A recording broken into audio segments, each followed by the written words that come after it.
Hi, my name is Rodrigo Cano. Welcome to Behind the Message. We are in week 3 of the series Do the Work, and Carrie Lattiser just finished teaching, and it was great. You did an absolutely Thanks, awesome Rodrigo. job. So Thanks. thank you. Thanks so much Yeah. for being here. It's so good to be here with you today. It is great. So you started the message today with a study that was done, right? That actually the way of not forgiving has an impact in people's life. And then I think the exercise was like you have to jump. You want to try it? Yes. Was it? Do I want to try? I Yeah, think you could try it. You want to Yeah. try it? Like we're gonna try it together and Yeah. see. One of us unforgiven. Yeah. And one of us forgiven. There you And go. we'll Let's how see. it Let's goes. do it. Wasn't that shocking? It Was is- that surprising It is to you? shocking. Yeah. Yeah, and not surprising, I guess. All at the Yeah, same time. but I found that really interesting, really interesting.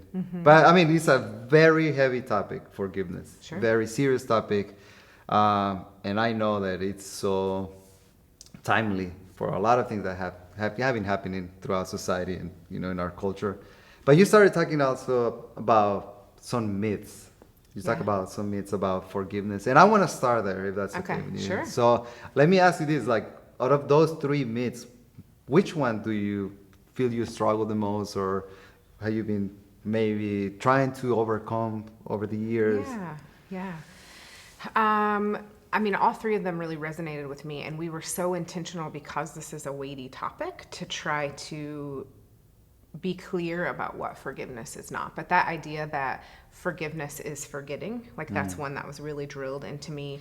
I mean, some of that from my family of origin and some of that from my church, right? I think maybe we didn't go deeply enough into this topic, and maybe we've learned more since then, since I learned that about forgiveness and reconciliation and kind of what the difference of those two are. Yeah. But I would say that myth probably did a lot of harm throughout my life, of thinking that forgiveness means just forgetting, because Yeah. then you end up kind of spiritually bypassing the pain and the harm, or like shoving it down, or disconnecting, from yourself to try to just move on, like this pull up your bootstraps and keep going kind of mentality.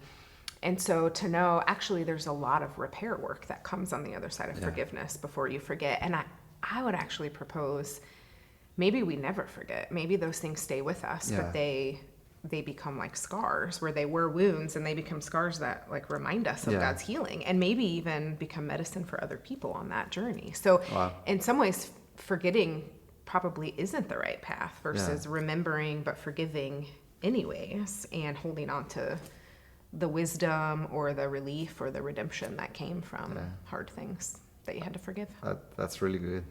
That's really good. Yeah, I can identify with that, like this idea of just forgetting and letting go.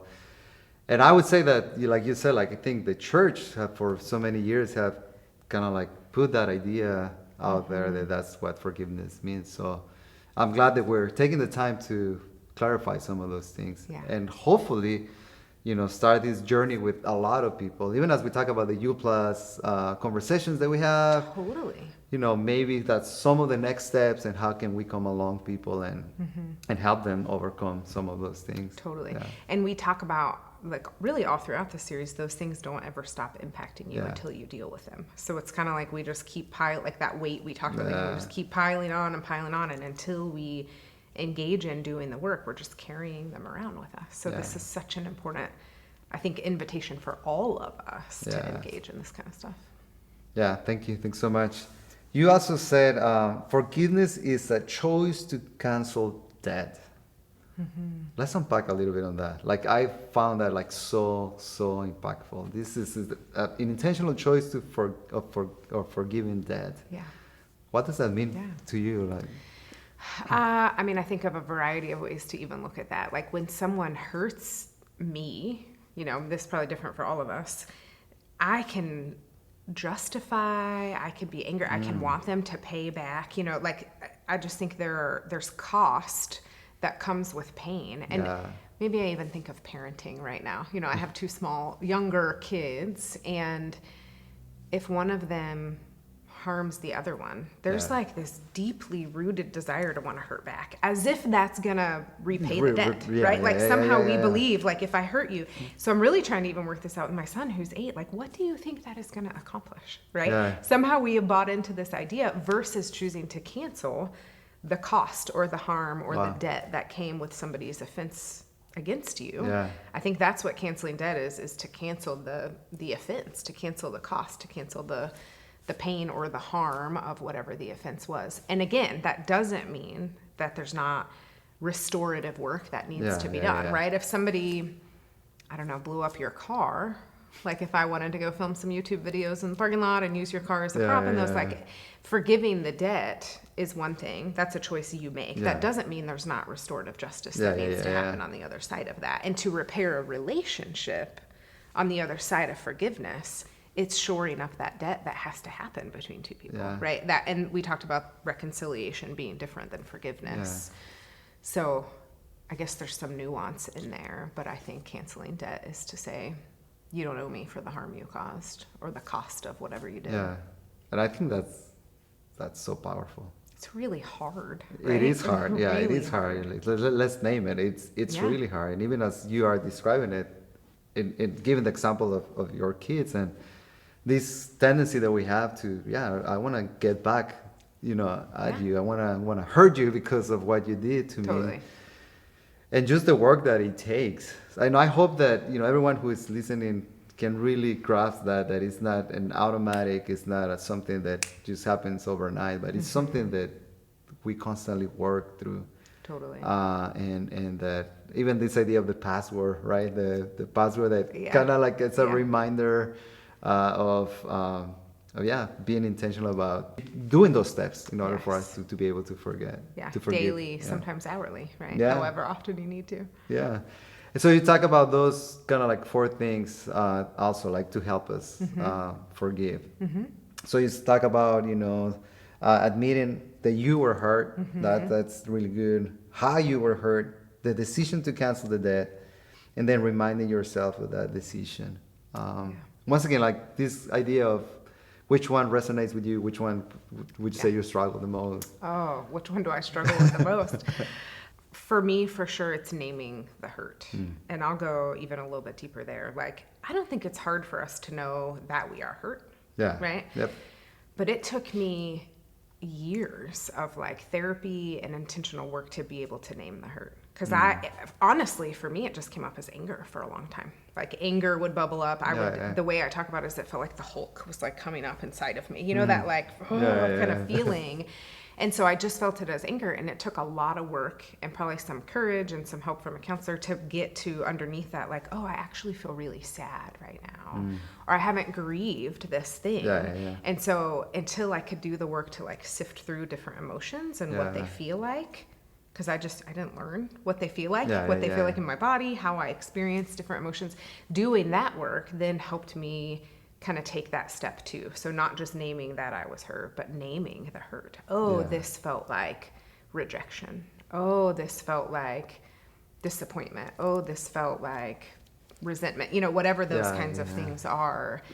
And I think, what happens with our stories is that when we're in an experience that we feel that, if we have unhealed things in our stories, it brings those back into it. Yeah. So when I feel disappointed because somebody didn't show up for a meeting, right? If I feel rejected, if there are times in my story that I felt rejected and I've never done healing work around those, all of that energy comes back up into one interaction. So to heal that stuff, I think we have to really be able to get in touch with naming that we were hurt and then doing that exploratory work. We talked about self-awareness last week of knowing how do we name the harm, and then the repair work sort of begins to come naturally, but there's a lot of in-between work there. Yeah, definitely. So you just mentioned therapy. So I want to ask a little bit about that, like in terms of what role does therapy play in this whole idea, but also what role does the church, like the community of faith, plays in this restorative process? Totally. I mentioned kind of stuff from my childhood a little bit. It was a hard family life growing up. And so I've done therapy off and on in different seasons to try to work through that. Again, precisely because of what I just talked about. When that stuff doesn't get healed, it comes into your present interactions. And so that felt really important to me to try to change path in my relationships and parenting and how I interact with people. And in different seasons, that's been talk therapy. In different seasons, it's been other practices that I do think the church can really engage in. Yeah. There's something very powerful about being seen in community, Yeah. right? Being able to show up and talk about your own family of Yeah. origin and things that you and your wife are struggling with parenting a teenage daughter. I know we have Yeah. compared notes on that. There's something really, I think, normalizing and affirming and healing about being able to do that in community, and then to have people support you in that hard work of forgiveness. So I think getting in a small group, walking, journeying, doing life with people is a really important thing that we can do as the church. And I love these breath prayers. I know we've done one every week of the Yep. series, and it can feel a little like stiff at first to do it, but there's something so powerful about going back to these kind of centering reminders, these core messages, tying your breath to them, tying the messages to something you do so consistently and repeatedly throughout the day. Those types of practices have transformed my life when it comes to trying to do the work. I can't say I've done the work. I don't think we ever stop But doing the work. you're doing the work. Yeah, Trying you're to do doing the work. trying yeah. to do the work. Carrie, I know there's way more things that we can talk about, but thank you so much for your time. You did an excellent job with Thank this you. great teaching. And so everyone who's listening at home, thank you so much also for tuning in to Behind the Message. Remember, these and more information, you can find that at communitychristian.info, and we hope to see you soon. Bye. Communitychristian.info, That's right. not .org. Or communityonline.info. I don't know. They Either came up one. with a new Either one. website. I'm just gonna go to communitychristian.info because Stop that's communityonline.info? Yeah. Community Christian. Community Christian. Yeah, you got it. Yeah, You don't got get it. me confused. Only 'Cause for the Sunday morning experience. I saw communityonline.info. Welcome to Behind the Message. Hi, my name is Rodrigo Cano. Welcome to Behind the You are Message. valid, said the wrong word.